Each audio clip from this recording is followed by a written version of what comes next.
What they have done to our country by allowing these millions and millions of people to come into our country, they're eating the dogs, the people that came in, they're eating the cats, they're eating the pets of the people that live there. Is there any truth to this, or is it just another wild claim by Trump? And what does it all mean anyway?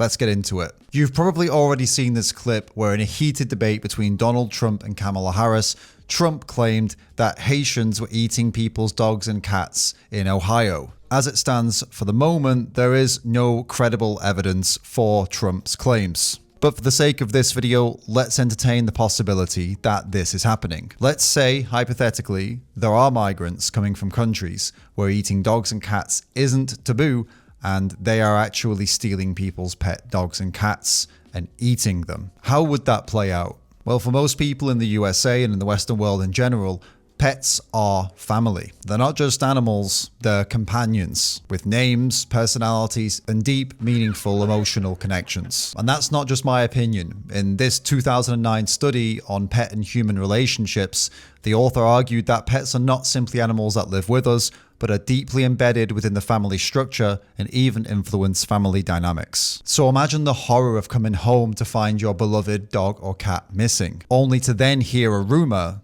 that they're eating the dogs, the people that came in, they're eating the cats. It's not just a crime, it's a nightmare for any pet owner. But why is it such a nightmare? I mean, after all, there are many countries where eating dogs and cats is perfectly normal. Historically, they have bred and raised dogs and cats specifically to eat them. And that's not been the case here in the West. In most of the Western world, we see dogs and cats as companions. And so anyone who wants to kill and eat them would be considered as committing an act of animal cruelty. In fact, in 2018, Donald Trump himself actually signed a new law banning the sale, slaughter, and transport of dogs and cats for human consumption. So morally and legally, doing this would be a huge violation in the US. But there's another angle that we haven't touched on yet. How do the animals feel about this? We know that dogs and cats feel sadness and fear and can even get anxiety and depression like humans. We know they bond with their owners, that they enjoy playing and they enjoy comfort.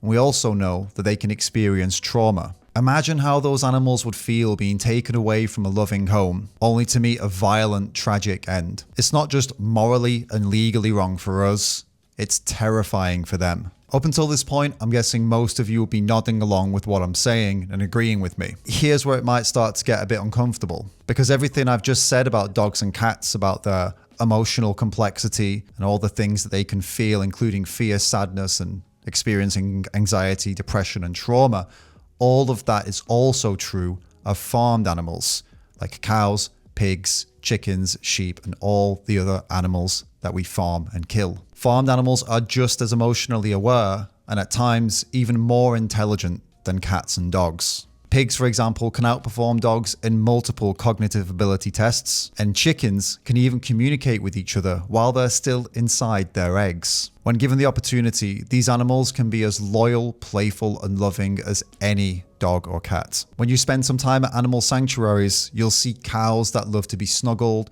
you'll see pigs running around playing, and you'll see chickens that have formed really strong friendships with each other and even sometimes with people. We are rightly horrified at the idea of people eating our pet dogs and cats. But unfortunately, many of us turn a blind eye to these millions of animals that we're killing every single day. This is why I made the decision to not eat or use any animals or animal products.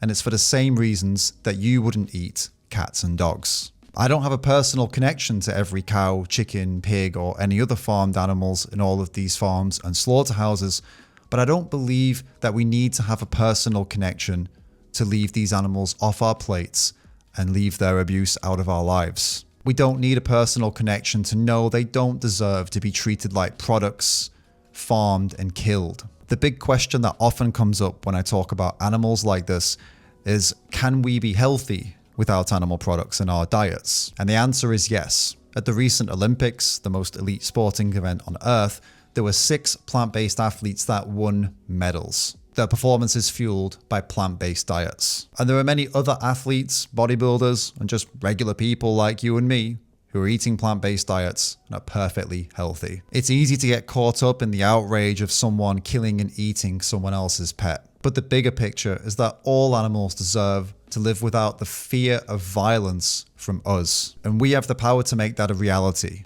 one choice at a time. Please think about this video when you're making your next buying decisions, and I hope you'll consider including more animal-friendly, plant-based, vegan options in your meals and in other parts of your life too. If this video made you think, please consider sharing it with someone who you think should see it. Keep the conversation going down in the comments. And if you want to help me with my vegan and animal rights work, check out the David Ram's Patreon and YouTube teams in the description.